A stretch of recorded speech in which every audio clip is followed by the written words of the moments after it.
स्वागत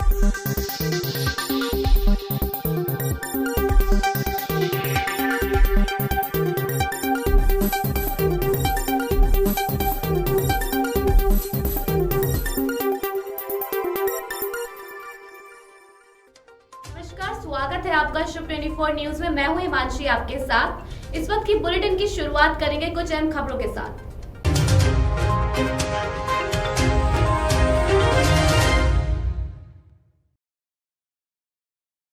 सीएम अशोक गहलोत के भाई अग्रसेन गहलोत के ठिकानों पर सीबीआई की रेड। फर्टिलाइजर स्कैम से जुड़ा है मामला। सेना भर्ती की तैयारी कर रहे युवाओं ने जमकर किया अग्निपथ योजना का विरोध। राजस्थान में 60 साल से ज्यादा आयु सीमा वाले ट्रेन और फ्लाइट से कर सकेंगे निःशुल्क तीर्थ यात्रा। और वहीं जनता को लगा जोरदार झटका, 14 साल बाद गैस कनेक्शन हुआ महंगा। और अब खबरें विस्तार से।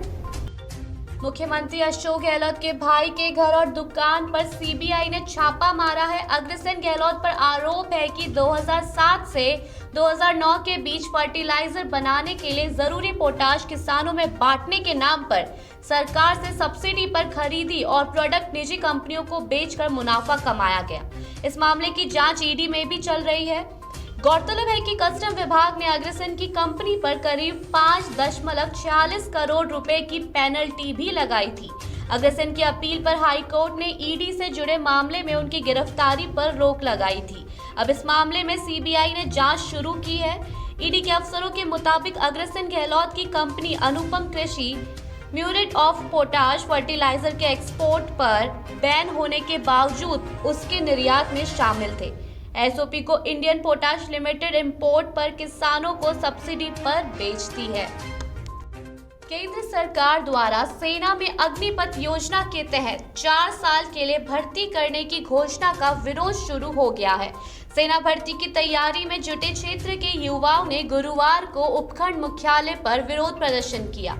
साथ ही मांग नहीं मानने पर राज्यपाल और राष्ट्रपति भवन का घेराव करने की चेतावनी भी दी और राष्ट्रपति के नाम तहसीलदार धर्म संघ को ज्ञापन सौंपा। सेना भर्ती की तैयारी कर रहे आसपास के दर्जनों गांवों के सैकड़ों युवा महवा रोड स्थित देवलेन मोड़ से बाइक रैली के रूप में हिंडौन की एसबीआई बैंक के समीप पहुंचे, जहां से पूर्व पार्षद गोपेंद्र सिंह पावटा के नेतृत्व में पैदल मार्च करते हुए तहसील कार्यालय आए। अग्निपथ योजना से खफा युवाओं ने मोदी सरकार के खिलाफ नारे लगाए और योजना को वापस लेने की भी मांग की। प्रदर्शनकारी युवा विश्वेंद्र सिंह, दीपक सिंह, राजेश विमल ने बताया कि हिंडौन समेत करौली जिले में करीब 40,000 युवा सेना में भर्ती की तैयारी कर रहे हैं। मेडिकल एवं फिजिकल होने के बाद सरकार ने उन्हें टेस्ट लेकर ड्यूटी ज्वाइन नहीं कराई। बहुत से अभ्यर्थियों की आयु सीमा कोरोना काल में भर्ती बंद होने के कारण पूरी हो गई है। ऐसे में आयु सीमा में उन्हें छूट का लाभ दिलाया जाए। उन्होंने बताया कि अग्निपथ योजना की घोषणा के तहत 4 साल के लिए होने वाली भर्ती के विरोध में देश भर में युवा आत्महत्या कर रहे हैं, इसलिए इस योजना को वापस लिया जाए। प्रदर्शनकारी युवाओं ने मांग नहीं मानने पर दिल्ली कूच कर आंदोलन शुरू करने की भी चेतावनी दी है। राजस्थान के देवस्थान विभाग की तरफ से वरिष्ठ नागरिक तीर्थ यात्रा योजना की शुरुआत की गई है। इसमें 60 साल से ज्यादा आयु सीमा वाले बुजुर्ग निःशुल्क यात्रा कर सकेंगे। बड़ी बात यह है कि रेल के साथ हवाई यात्रा भी कर पाएंगे। इसके लिए 16 जून से आवेदन शुरू हो चुके हैं, जो 10 जुलाई तक होंगे। इसके बाद लॉटरी के आधार पर यात्रियों का चयन किया जाएगा। इस योजना का उद्देश्य राजस्थान के मूल निवासी वरिष्ठ नागरिकों को उनके जीवन में एक बार देश या बाहर स्थित अलग अलग तीर्थ स्थानों में से किसी एक स्थान की यात्रा सुलभ कराने के लिए राजकीय सुविधा और मदद प्रदान करना है। यात्रा के लिए उम्र 60 साल से अधिक होनी चाहिए और उसके साथ ही शारीरिक और मानसिक रूप से सक्षम भी होना चाहिए। लेकिन इस यात्रा का लाभ आप एक बार ही उठा सकेंगे और कोरोना की दोनों डोज लगी होनी भी अनिवार्य है। करीब 14 साल बाद रसोई गैस कनेक्शन का दाम एकदम से बढ़ा दिए हैं। करीब 14 साल पहले प्रतिपुष्ट शुल्क की राशि 850 रुपए थी। इसके बाद इसे 900 रुपए कर दिया गया। नए कनेक्शन धारकों को अब प्रतिपुष्ट शुल्क 1450 रुपए की बजाय 2200 रुपए कर दिया है। वहीं रेगुलेटर शुल्क 150 रुपए की बजाय 250 रुपए कर दिए हैं। ऐसे में ये गैस कनेक्शन 937 में मिलेगा। इसमें नए सिलेंडर की रिफिलिंग की राशि उपभोक्ता को देनी होगी, तभी भरा हुआ सिलेंडर देना होगा। ऐसे में उपभोक्ता को अपने घर पर कनेक्शन सहित सिलेंडर 3,970 रुपए में पड़ेगा। नए कनेक्शन की दर के लिए प्रतिबू राशि 2,200 रुपए, पाइप के अवज में 190 रुपए, कनेक्शन कॉपी के लिए 59 रुपए, हॉट प्लेट इंस्पेक्शन के 236 रुपए, रेगुलेटर के 250 रुपए चुकाने होंगे। यदि डबल सिलेंडर चाहिए तो करीब 1,600 रुपए अतिरिक्त शुल्क देने होंगे। राजस्थान विद्युत विभाग ने जूनियर असिस्टेंट पदों के लिए होने वाली फेज 2 परीक्षा स्थगित कर दी है। अभी नई परीक्षा तारीखों का ऐलान नहीं हुआ है। गौरतलब है कि राजस्थान राज्य विद्युत उत्पादन निगम लिमिटेड ने कुछ समय पहले जूनियर असिस्टेंट और कॉमर्शियल असिस्टेंट सेकंड के पदों पर भर्ती निकाली थी।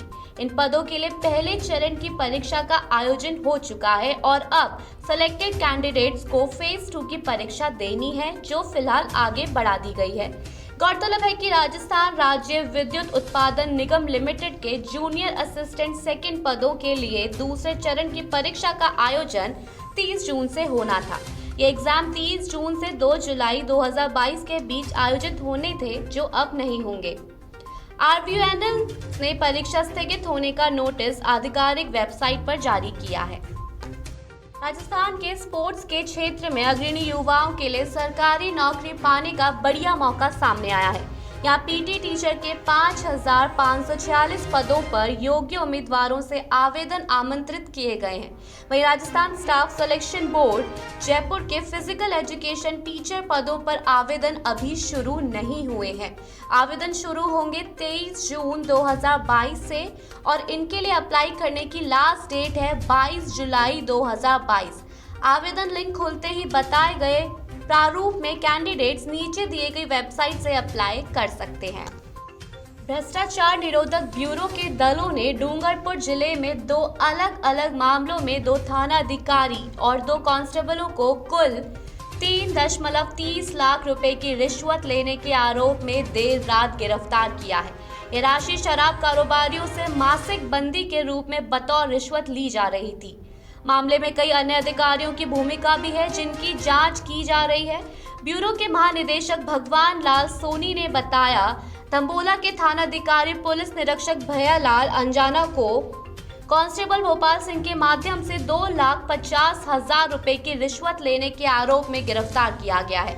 इसी तरह डूंगर जिले में ही कोतवाली के थानाधिकारी पुलिस निरीक्षक दिलीप दान बारहट को कांस्टेबल जगदीश बिश्नोई के जरिए 80,000 रुपए की रिश्वत लेने के आरोप में गिरफ्तार किया गया है। उन्होंने बताया कि परिवादी द्वारा शिकायत दी गई कि शराब के कारोबार को निर्बोध रूप से चलने देने और उसके खिलाफ दर्ज मुकदमों में हल्की कार्रवाई करने की अवज में आरोपी थानाधिकारी भैयालाल आंजना और दिलीप दान बारहट द्वारा जिला पुलिस अधीक्षक के लिए मासिक बंदी के रूप में कथित तौर पर 10 लाख रुपए की रिश्वत की मांग की जा रही थी।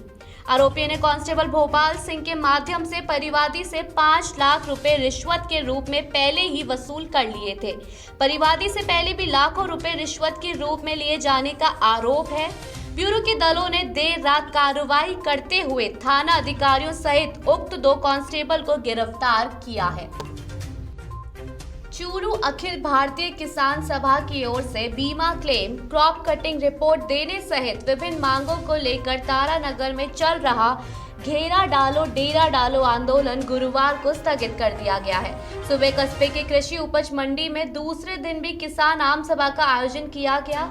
आम सभा में किसान सभा के प्रदेश कार्यकारिणी सदस्य एडवोकेट निर्मल कुमार प्रजापत, जिला मंत्री उमराव सारण, विक्रम सोनी, गोपीराम, शिमनाराम पांडर, पूर्णाराम सरावत, किशन शर्मा, मुकेश शर्मा, भोजराज महला, भवरी लोटासर, अशोक शर्मा, बेने सिंह सहित अनेक किसान नेताओं ने किसानों को संबोधित किया और सरकार को चेतावनी दी कि जब तक उनकी मांगों का निराकरण नहीं किया जाएगा तब तक किसानों का आंदोलन जारी रहेगा।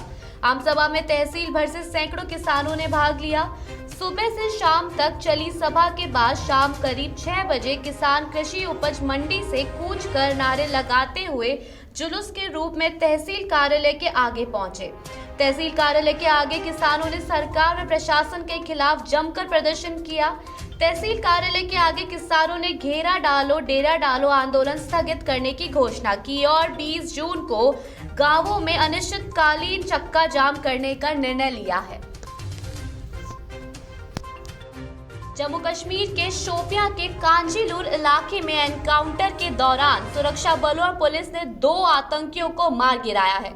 इन आतंकियों में से एक की पहचान शोपियां के जान मोहम्मद लोन के रूप में हुई है। जान मोहम्मद कुलगाम जिले में राजस्थान के हनुमानगढ़ निवासी बैंक मैनेजर विजय कुमार की हत्या में शामिल था।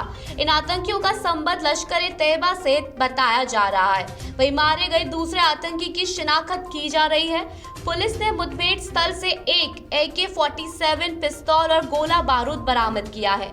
कश्मीर के IGP ने कहा कि जान मोहम्मद के परिवार वालों ने उसकी पहचान की है। उनका कहना है कि पिछले 2 माह से वह ऑनलाइन चैटिंग करता था। इस हमले के बाद वह गायब हो गया था। राजस्थान में लगातार पिछले कुछ दिनों से आसमान में बादल दिखाई दे रहे हैं और कहीं कहीं बारिश भी हो रही है। मौसम विभाग के मुताबिक गुरुवार को राजस्थान के दक्षिण पूर्वी जिलों में बारिश हुई है। इस दौरान भरतपुर, कोटा, जयपुर और उदयपुर संभाग के कई जिलों में बारिश दर्ज की गई है। मौसम विभाग के मुताबिक 17 जून को गंगानगर, हनुमानगढ़, बीकानेर, चूरू, झुंझुनू, सीकर, अलवर, जयपुर, भरतपुर, दौसा, सवाई माधोपुर, नागौर, अजमेर, टोंक आदि जिलों में बारिश के आसार हैं। दूसरी तरफ गंगानगर, हनुमानगढ़, बीकानेर के साथ साथ चूरू जिलों में 18, 19 और 20 जून को आंधी के साथ बारिश की प्रबल संभावना है। इस बीच कहीं कहीं तेज धूल भरी आंधी और मध्यम से तेज बारिश दर्ज होने का अनुमान है। इसका सबसे ज्यादा प्रभाव 19 और 20 जून को रहने के आसार हैं। इसके लिए अलर्ट जारी भी कर दिया गया है। दूसरी तरफ राज्य के अधिकतर शहरों में वायु प्रदूषण सूचकांक संतोषजनक श्रेणी में है। जयपुर में अधिकतम तापमान 38 और न्यूनतम तापमान 29 डिग्री सेल्सियस रहने का अनुमान है। आसमान में आंशिक रूप से बादल छाए रहेंगे और बारिश या गरज के साथ बौछारें या धूल भरी आंधी चलने की भी संभावना है। वायु गुणवत्ता सूचकांक संतोषजनक श्रेणी में 90 दर्ज किया गया है। आज के लिए बस इतना ही। बने रहिए हमारे साथ शुभ 24 न्यूज पे। नमस्कार।